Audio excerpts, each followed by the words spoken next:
Esir payız küleyi, dolmuşam bulut kimi. Ağlasam leysan olar, gözyaşım yağış kimi. Həsrətin yıxıb məni, bombuz olub bədənim. Ağrıbdır saçlarım, sanki qarlı qış kimi.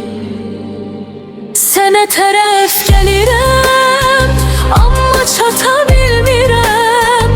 İri addımlar mənə nə, irili bir qarış kimi. Sənə tərəf gəlirəm, amma çata bilmirəm. İri addımlar mənə nə, gəlir bir qarış kimi.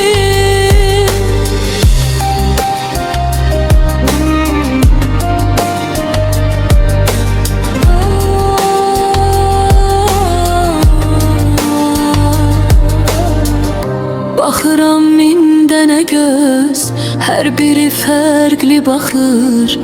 Yerini vermir amma səndəki baxış kimi. Dəymişəm xətrinə çox, bağışla gülüm mənim. Acı sözlərim sənə gəlməsin qarğış kimi.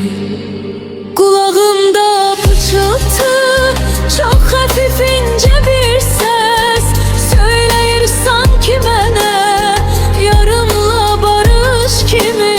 Qulağımda pıçıltı, çox xəfif incə bir səs söyləyir sanki mənə, yarımla barış kimi.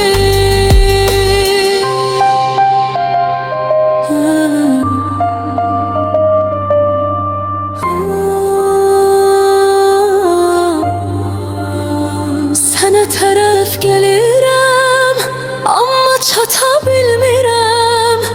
İri addımlar mənə gəlir bir qarış kimi. Sənə tərəf gəlirəm, amma çata bilmirəm. İri addımlar mənə gəlir bir qarış kimi. Əsir payız küləyi, dolmuşam bulut kimi. Ağlasam leysan olar, gözyaşım yağış kimi.